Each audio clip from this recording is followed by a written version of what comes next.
You got to admit, the best thing about any party with helium-filled balloons is when one rowdy participant opens one up and inhales the gas. That's when everyone laughs themselves silly while someone is talking to everyone like Alvin and the Chipmunks. Hi, I'm Chris May, host of This Day in Weather History, a podcast from the Weather Network in Canada. Pierre Jules César Janssen is the co-discoverer of this much less dense gas known as helium. But he discovered the concept of helium through his observations of solar eclipses. This day in weather history.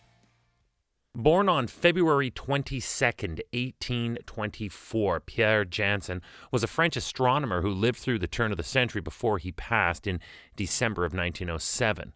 And although he was born and died in France, he traveled the world studying the sciences with a particular interest in solar eclipses. But it's his December 22nd, 1870 solar eclipse expedition that brings him into the discussion this day in weather history. It was on a Thursday, this December 22nd, when Janssen's story opened like a Hollywood thriller. France was in the grips of the Franco-Prussian War, and our hero made a harrowing escape from a German siege of Paris.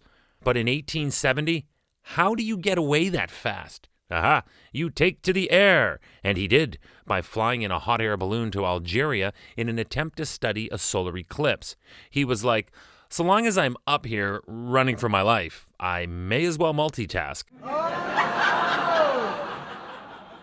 Janssen flew to Oran, Algeria, to study what he had expected to be an eclipse, but by the time he arrived, the clouds completely obscured visibility.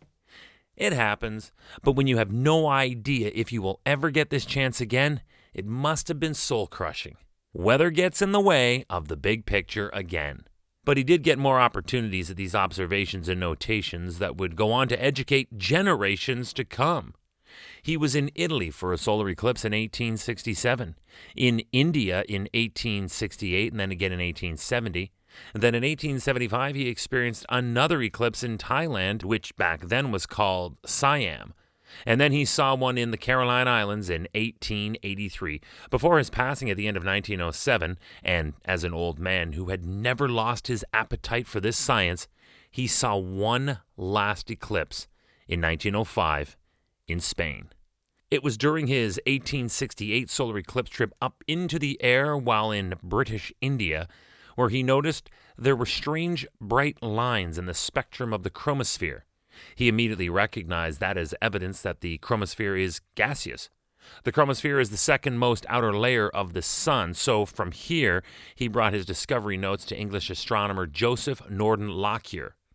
Lockyer then recognized it as a new element, and it was named helium, from the Greek word helios, meaning sun. So, although, if you look through them, in many textbooks and journals, Janssen appears in history as the person who discovered the gaseous nature of the solar chromosphere. But as we learned here on this podcast, he's pretty much the co-discoverer of helium as well. But as far as I'm concerned, and believe me, I think all of this is great. Nerds! But I'd like to do a whole new podcast on how this guy escaped the Germans in a war. It's madness. Next up, the Zeppelin. Hey, maybe another podcast for another time. And he did so by literally the only means possible at the time for humans to take to the air, the helium-filled balloon. This day in weather history. Hey, have you checked out our podcast video shorts yet? They are quick, concentrated 2-minute videos on television on the Weather Network, or by going to our homepage at theweathernetwork.com/weather history. But remember to listen to the actual full story podcast wherever you're listening to me right now, and never miss a day in weather history by subscribing to this podcast.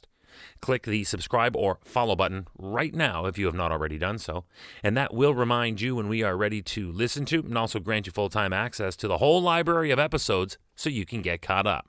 Like, if you had not subscribed, you might have missed today's epic tale of a man who escapes war by flying away in a hot air balloon, then sees the outer layer of the sun, and then trips into co-discovering an element that we use all the time, helium. Next time you play party jokes with your friends or make children laugh, you're going to remember this story.